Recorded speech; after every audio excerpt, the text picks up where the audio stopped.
Good morning.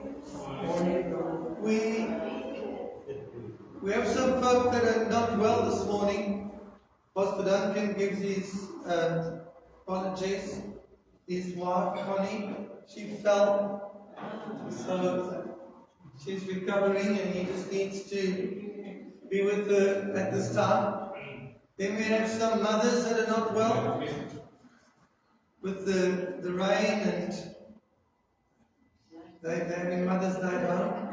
Then we have some families that have invited their mothers to other churches. So they're celebrating Mother's Day with them as a family. Pray for the Hugo family. They were rescued by helicopter from their home in Gantus as the Gantus River flooded a few days ago. And then they were taken by helicopter to a farm that's Pitt and Pierre and Kim and Pat. Imagine Pat, 86 years old, being rescued by helicopter. But at least they're all safe. So that's good. Pray for that situation. But we're here to celebrate. Praise the Lord. Amen. Unto Jesus, for a care for you. Unto Jesus, for a care for you.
Oh,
Heavenly Father, as we just gather in your presence and we worship you in spirit and in truth, we thank you that you inhabit the praises of your people.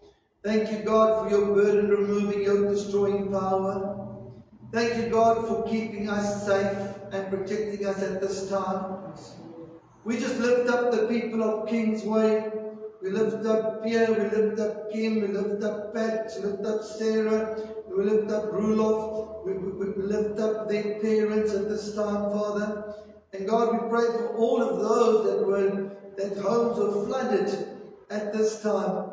We just lift them up, Father. We pray that your will be done on earth as it is in heaven, each one of their lives. Meet their deepest needs, spirit, soul, and body. In Jesus' name we pray. Amen. Amen. Amen. Amen. Be seated.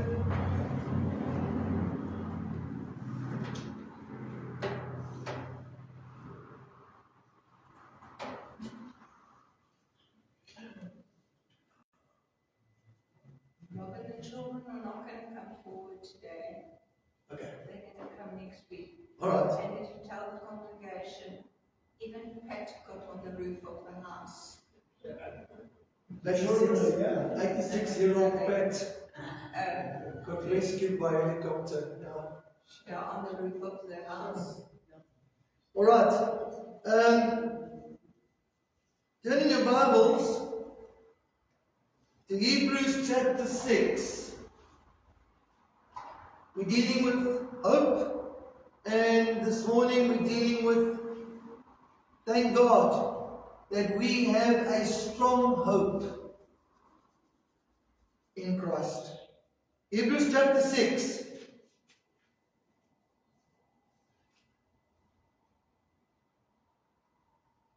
Verse 18. Therefore, leaving Hebrews chapter 6, verse 18. That by two immutable things in which it was impossible for God to lie, we might have a strong consolation who have fled for refuge to lay hold upon the hope that is set before us. Verse 19. Which hope we have as an anchor of the soul. Here we have not only hope, but we have a strong hope. And this hope is an anchor. It's an anchor of the soul. And it is God's will that we be strongly anchored in our soul. Now, soul refers to your will, intellect, and emotions. Therefore, we need to be anchored when it comes to our will. We anchored in the will of God. A strong anchor in the will of God. We need to be strong in our minds. We need to have a strong mindedness concerning our walk with God and our hope in Christ. And then we also need to have strong emotions when it comes to our relationship with God. This is God's will. Either you're strong or you're weak. But God wants us strong. Amen. Now, go to Philippians chapter 4. Philippians chapter 4.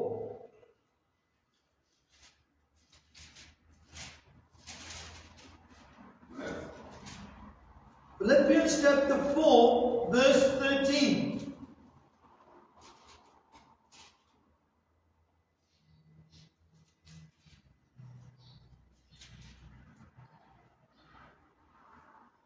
We know this verse so well. I can do all things through Christ which strengthens me. Now, to understand this verse, you need to understand Paul's conditions at this time. Okay? Paul is in prison. This is one of his prison letters. And Paul is going through all kinds of challenges and hardships and difficulties and trials while of Christ. So what he's actually saying is when it says I can do, it means I can endure. That's what he's saying. I can endure. I'm able to endure whatever life throws at me. Amen. Come on. Did you hear that? That's what he's saying. I mean, those prisons were it was not like St. Albans. It was not a walk in the park. It was not a breeze. It was difficult. There were challenges. It was uncomfortable. They experienced all kinds of hardship. But Paul says, I can endure. I can endure. You see, if we cannot say I can endure, then we want to be released. Come on. How many times are we in a situation, say, Lord, get me out of this. Change my situation. Change my circumstances. God can do that. But what Paul is saying, while I'm in those situations, I can endure. I can endure. I can endure what my body is going through. I can endure what the economy is going through. I can endure if I'm unemployed. I can endure. I can endure all. Not so. Not so. I can endure all things. God gave Paul the grace to endure those years of prison. I can endure all things. I don't know if you know, but Paul said he actually rejoiced in his infirmities. Why? Because he said when he was weak, that's when he was strong. God can put us in the situations where we find ourselves in the natural weak. And then we have to believe I can endure all things. Why? Because He strengthens me. Come on. How could we pray for this? Instead of change my situation, change my circumstances, make it easier for me, put me in a comfort zone, and God can do all of that. But this is the attitude that we need to have. Until there's a change, thank God that we can do all things through Christ, which strengthens us. The word strengthen in the Greek is the word endunamu. Endunamu. It means to be empowered. It means to be enabled. It means to grow from strength to more strength and to be made strong. Why? Because what you're going through can be a storm. And God wants you anchored in the storm. He'll strengthen you and He'll anchor you that you can stand and you can endure the storm until it calms. Amen. Now, the other Greek word is the word dunamis. Listen carefully to this. Dunamis. Dunamis is in the word endunamu. Dunamis is miraculous power. Miraculous strength. So this strength can sometimes be a miracle. You know why we don't see miracles, eh? Because we don't want to trust God in difficult conditions. If you are finding yourself in a difficult situation, you either want God to deliver you out of it, or God can strengthen you miraculously inside of it. He does miracles. He brings miraculous ability, miraculous might and power into your situation. Amen. Amen. Philippians chapter 4. Verse 4. Now, we're going to look at the pretext. We're going to see something. Remember what he said, eh? I can endure all things. Look at verse 4. Once again, Paul, he's applying what he's writing.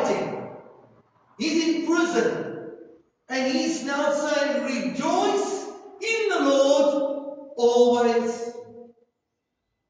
So he's rejoicing in prison. You know how strong you have to be to rejoice in prison? One thing to be rejoicing after the miracle's taken place and you've been set free from prison and you're outside. That's when we normally want to rejoice. Paul is saying, remember, Paul is the man who at midnight with Silas is rejoicing. Robin, we mustn't be in jail for the wrong things. They were there for their faith in Christ. Yeah, I know. I'm just saying. Yeah. People get the wrong idea. But in that condition, they would sing. And let's ask a sobering question. Is there anything that you and I can go through where we should not be rejoicing? No. No. David rejoiced, praised God 7 times a day. And that was not like 1, 2, 3, 4, 5, 6, 7, I'm done. Now I'm not going to praise God anymore. That means continuously. He's permanently in a state of rejoicing. Wow. Rejoice in the Lord always and again. So here's a checklist. Ask yourself the question, how strong am I in my rejoicing? How strong am I in my rejoicing? Verse 5. Oh, this is beautiful.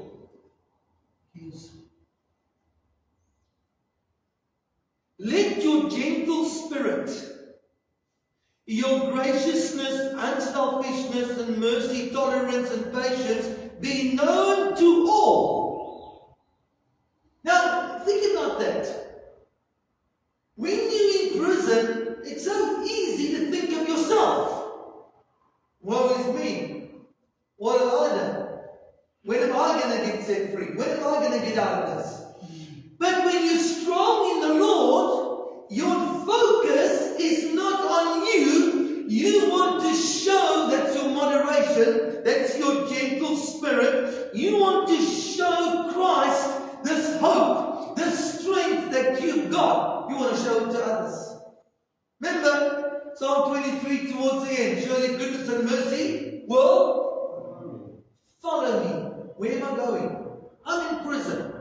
Surely goodness and mercy will follow me. Where am I going? Paul's going to other prisoners. And he's taking the goodness and the mercy and the strength and the joy and the peace and everything that God has given him inside of that prison. And he's taking it to the others. Surely goodness and mercy shall follow me all the days of my life. The moment we take the focus off of God and put the focus on ourselves, we block the flow. As you step forward to take Christ to others, so the door opens for a flood of God's goodness to hit your life. How awesome is that? Let your moderation be known unto all men. I really believe that God has designed this principle. That He wants others to see how we handle difficulty.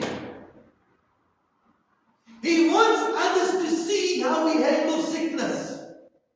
He wants others to see how we handle financial lack. He wants others to see how we handle any kind of crisis and challenge. Why? Because that becomes a testimony. Yeah. Think about it. What does the world do? What does the world do in difficulty? They have all kinds of coping mechanisms except Christ. We write the test. If I can endure all things through Christ that strengthens me, then what are people seeing when I'm going through challenges? Are they seeing Christ in me strengthening me? Or am I resorting to coping mechanisms that the world is using? Or they think you're an idiot. You're right. Unless God opens their eyes. Okay. So, verse 6.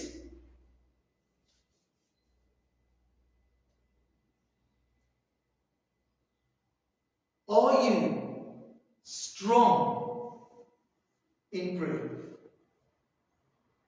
You know what this means? You don't pray last. You pray first. Notice the order here. You got joy, you're rejoicing. But you're allowed to be strong in prayer. Be anxious for nothing, but in everything by prayer and supplication with thanksgiving, let your requests be made known to God. You're allowed to make your requests known to God. Be strong in praying about your situation. There's nothing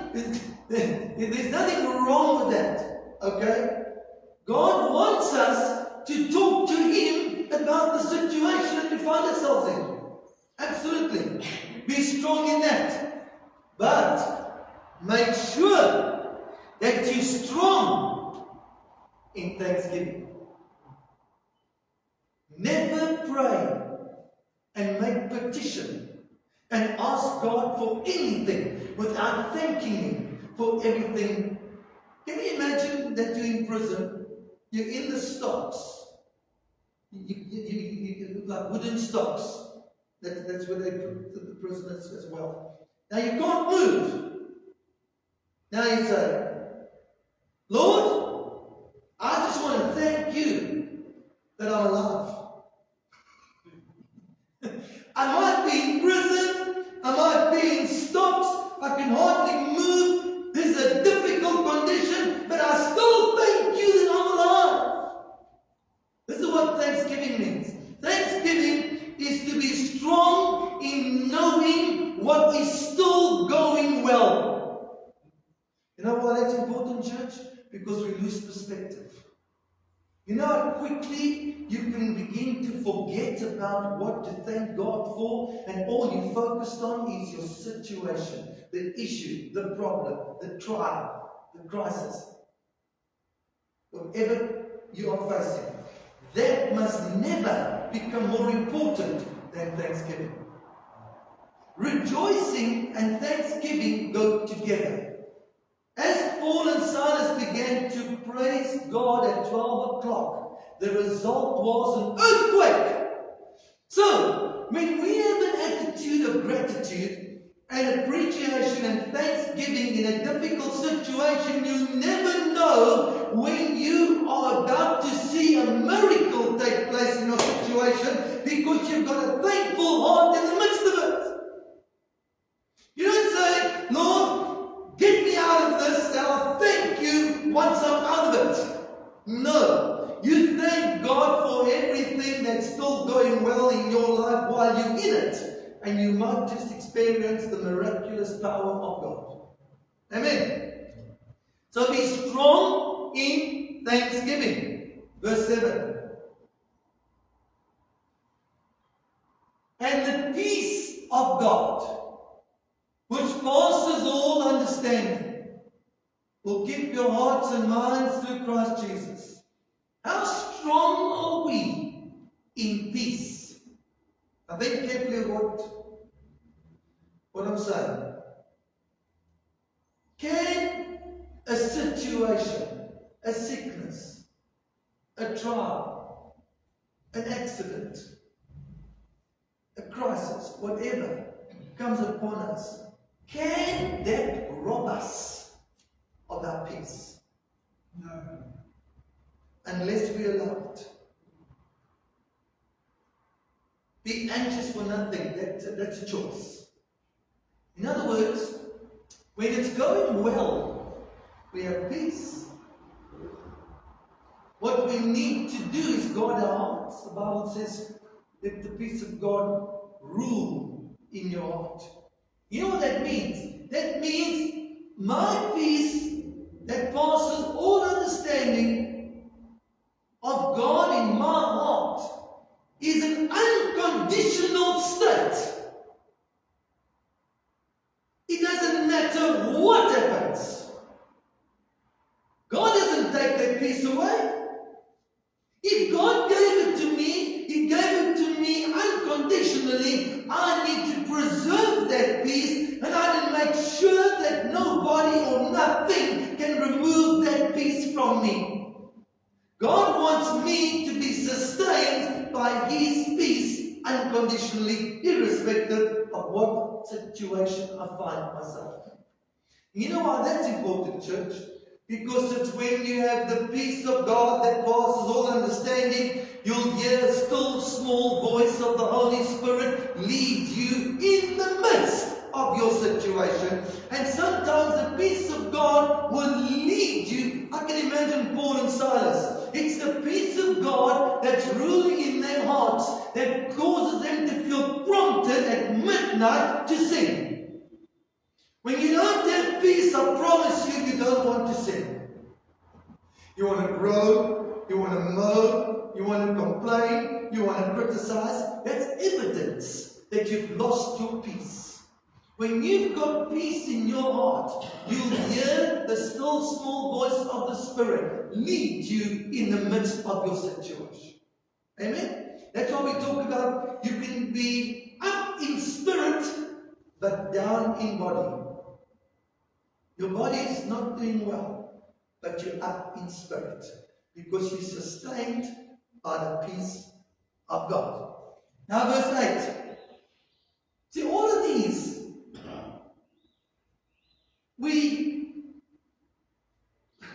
if you think about it, in the West, in our culture, we've never been exposed to extreme conditions like Paul was exposed to. And yet, these are principles that God gives us that we need to live by unconditionally, irrespective of whether we're in serious conditions or not.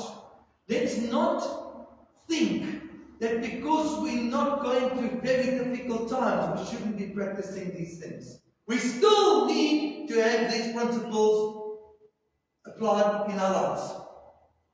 Philippians 4:8. Think about this. In the worst condition, Paul is in prison. Finally, brethren, whatsoever things are true about this prison that I'm in, whatsoever things are honest about the prison I'm in, whatsoever things are just about this prison, whatsoever things are pure, whatsoever things are lovely, whatsoever things are good report, if there be any virtue and if there be any praise, think on these things. This is the mindset that God wants us to be strong in the midst of extreme, difficult challenges and conditions. Now watch. Look at that verse and find something negative.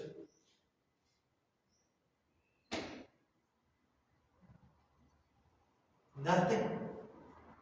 The strong mind of Christ is a positive mind.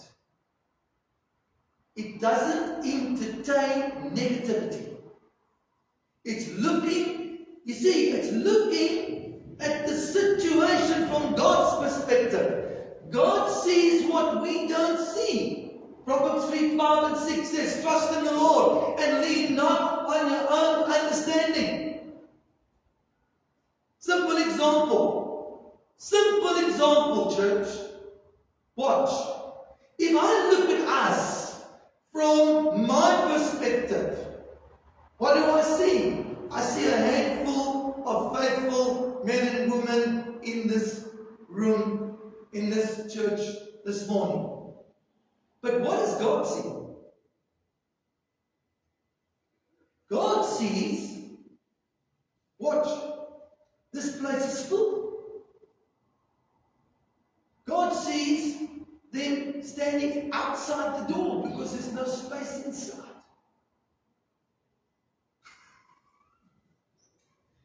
See the difference? You look from God's perspective. You know what God sees? God sees angels. We don't see angels. But God sees angels. God sees people coming in and their lives getting touched and changed, marriages being restored. That's what God sees. Trust in the Lord and lean not on your own understanding. Because if you lean on your own understanding and you let your own understanding rule you, you will make wrong decisions. And you'll make wrong choices. We need to be strong in this mind. Verse 9. Look at this verse. These things which you have both learnt and received, and heard and seen in me. There's a very important word there. Do. We not only hearers, we are to be doers. You need to be strong in application. If you've heard the word, you need to do what the word says. Practice it. Apply it. You'll never see the benefit of what God has said if you don't put it into action. You can hear, and your condition can get worse and worse and worse and worse and worse unless you apply what you have learned. So be strong in doing what you've heard, what you've learned and received and heard and seen in me. Do. And look what it says. And the God of peace will be with you as we do what the word says. So God honors our actions and works in our situation. So be strong in doing. Verse 10.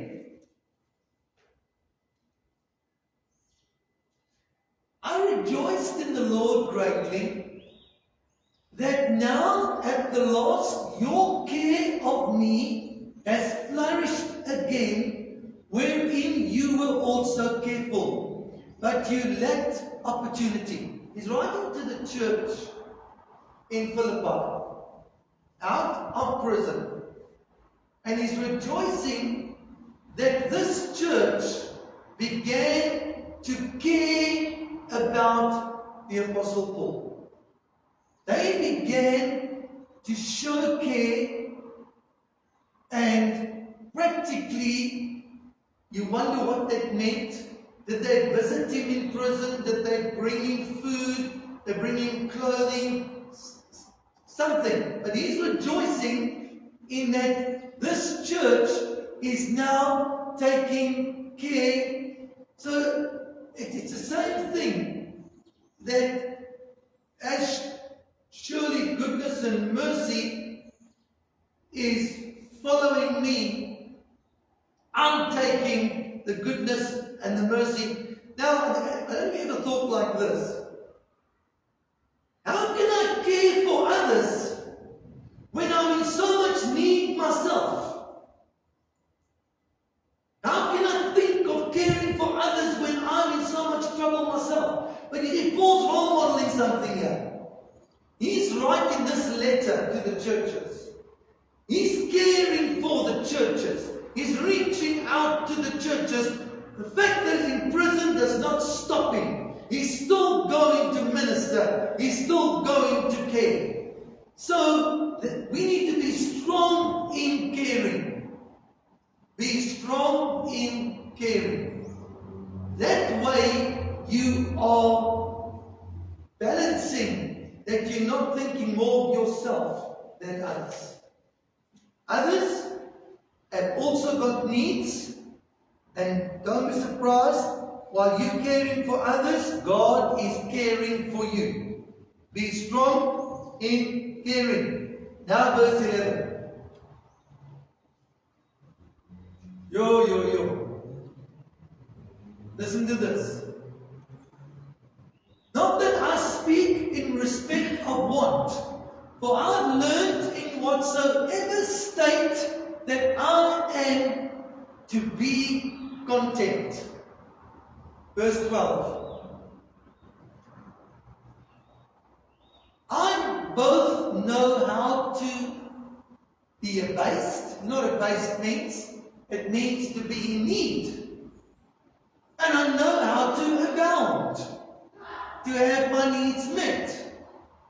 Everywhere and in all things, I am instructed both to be full and to be hungry, both to abound and to suffer need.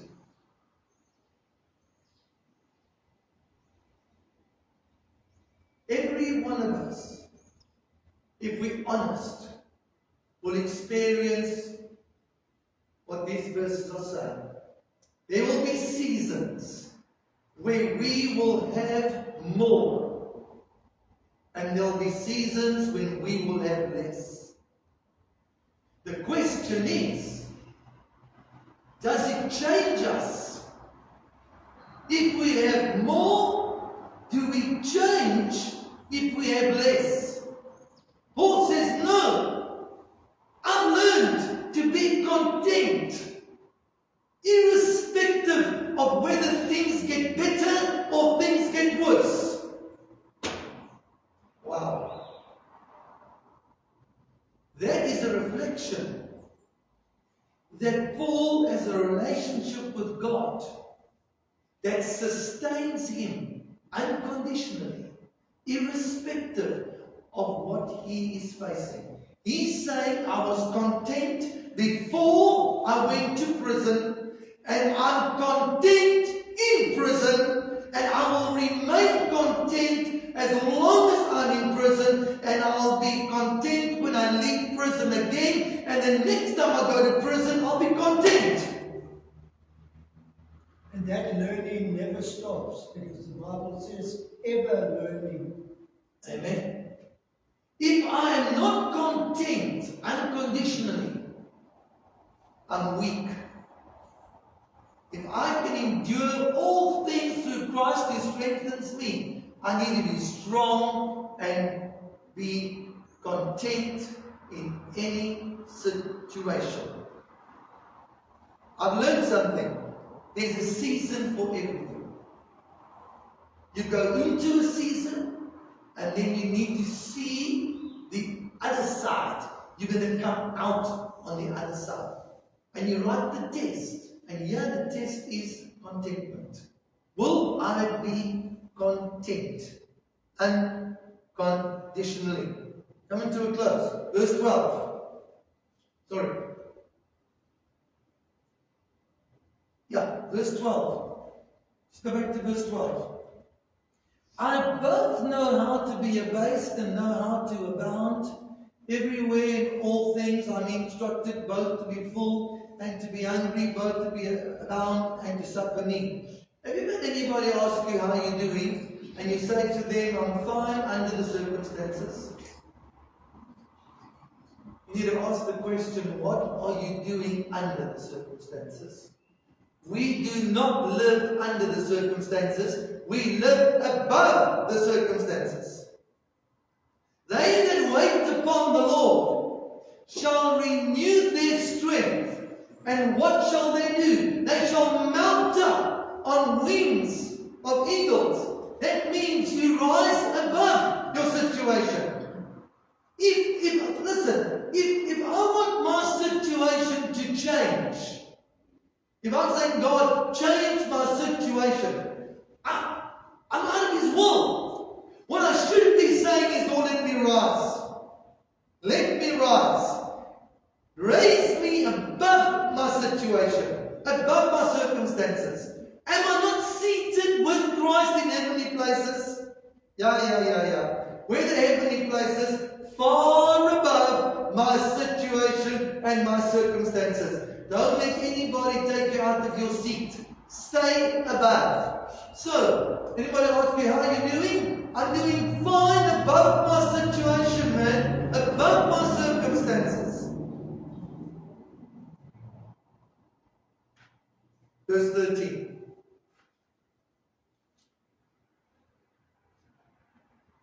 We're back where we started. This is the attitude. This is the mindset. You get out of bed with this mindset. You walk through the day with this mindset. You go to sleep at night with this mindset. and you do not allow anything to change the way that you are thinking. Be strong in this attitude. Amen. Let's bow our heads and pray. Examine your heart. Check your heart out.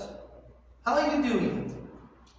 In rejoicing, sharing, prayer, thanksgiving, peace, your mindset, doing, supporting, contentment, living above your circumstances, and your attitude. Allow God to speak to your heart. Make sure your conscience is clear before God and man. If it is, come to the table, receive the envelopes, wait for one another, and we partake together. Come as we worship.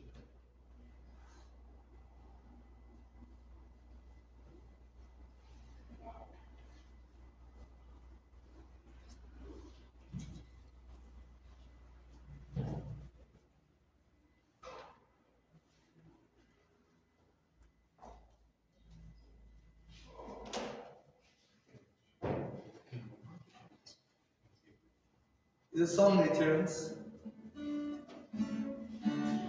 Is it going to put off? Alright, if you know this, sing with us.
Heavenly Father, we thank you for Jesus. We thank you for his strength, the strength that he had to endure the cross, endure the beatings, Endure the nails. Endure the spear. Endure the crown of thorns. Endure the crowd. As he carried the cross in the streets. Thank you for an awesome role model and an example that we can endure all things through Christ that strengthens us. Thank you. Thank you for all that Jesus has done. Shed his blood. Our sins can be washed away. Don't remember the meaning. Body broken. And we can experience healing spirit, soul, and body. And thank you. We remember he's coming back to fetch us. We the bride. Be ready. Come, Lord Jesus. Jesus' name. Let's partake together with grateful hearts.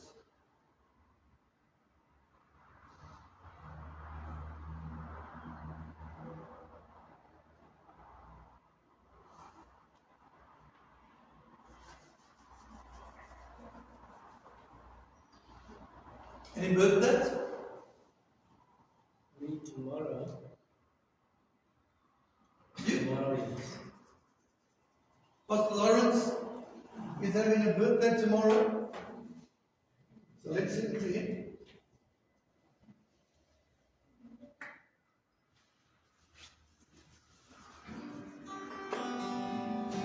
Happy birthday to you. To Jesus be true. May God grant the blessing. Now raise the bar to you.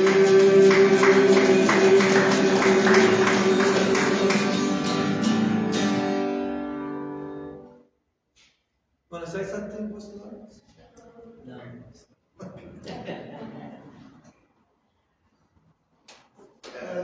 Any wedding anniversaries?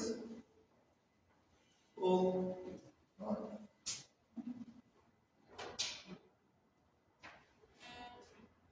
All right. Who are we praying for? Betty? Continue praying for my darling wife. Continue praying for Sonia. She was in church last Sunday with an oxygen bottle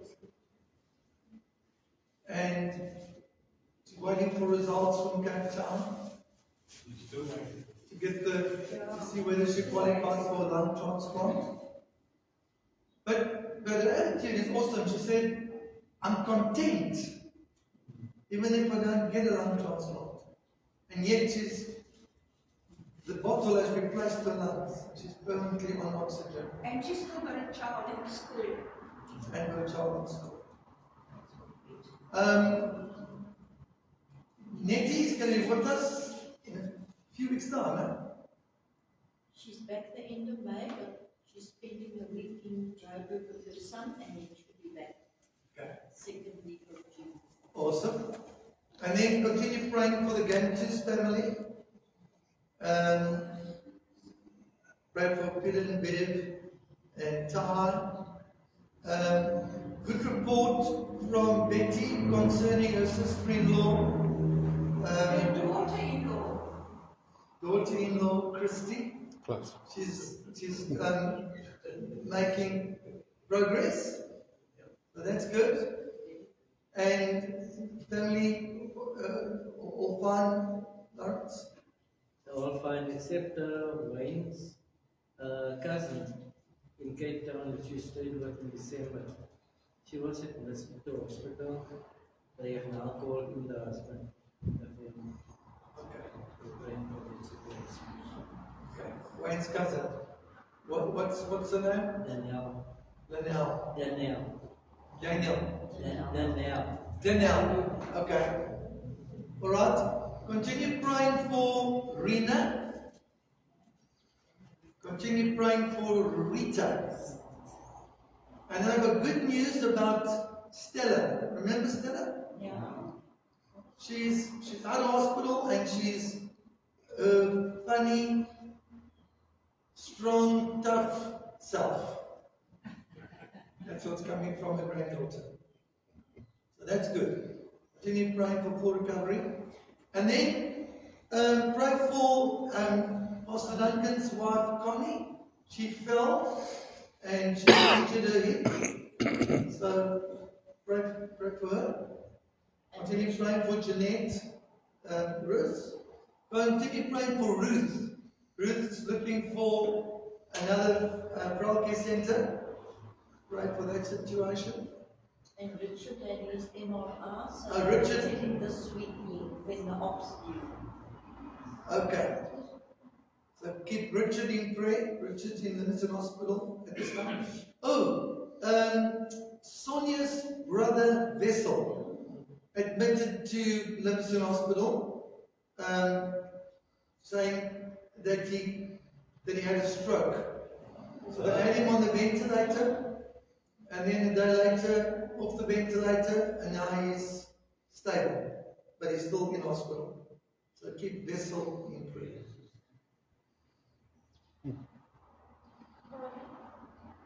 Jax? Can I just quickly have like 5 minutes of something for the Sunday school? Yep. Okay. Thank you. Good morning, everyone. Okay, so I gave the Sunday school kids a challenge last week. We were learning about how to pray, and one of the things I used them as an example was Father who art in heaven. So I told them if they can say it off by heart, I would treat them to whatever treat they want. And Talamik and Ethan says they know it, but they're going to say it in Afrikaans. And the treat they chose was a Happy Meal. So we just came back from McDonald's, they had their Happy Meals. So now they have to pay their debt.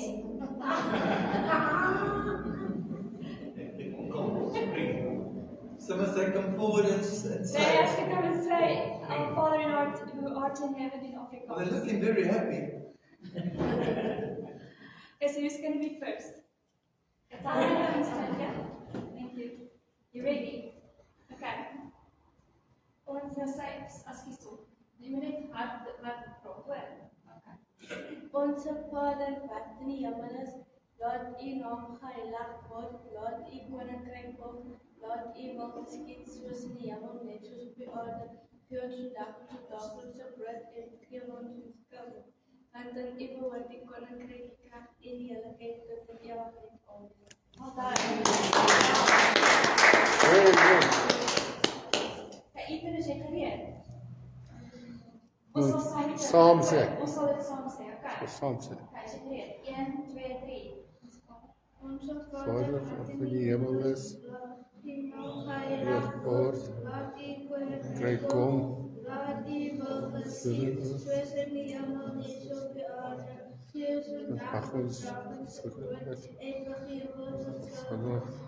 soos Koninkryk, die krag en die eerlikheid tot in ewigheid. Amen. Amen. Who's got the best part?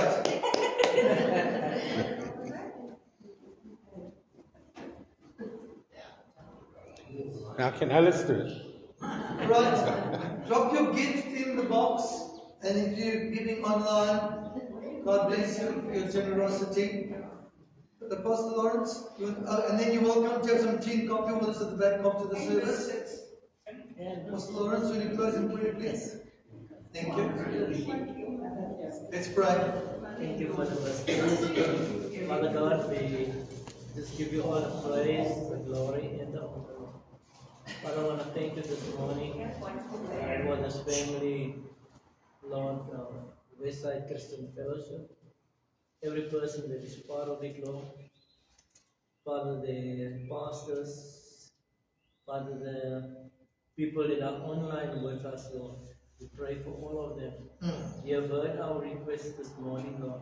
Mm. And Father, we pray now that your peace that surpasses all understanding Mm. should come over every situation that we are enduring in this time. Yes. We bless you for that, Lord. We bless and thank you, Father, even for what is happening in the Middle East, Lord. Your word declares, Father, that we should pray for all men Mm. in authority, Lord. Mm. Even those that are part of this war that is going on, Yeah. we pray for them, Lord. Your word declares, Father, that in order for us to have a peaceful life, Lord, that we shall have that according to what you have decided, Lord. We bless you, Father, for this day. Thank you for everything that you still going to do in Jesus' mighty name. Amen. Amen. God bless you.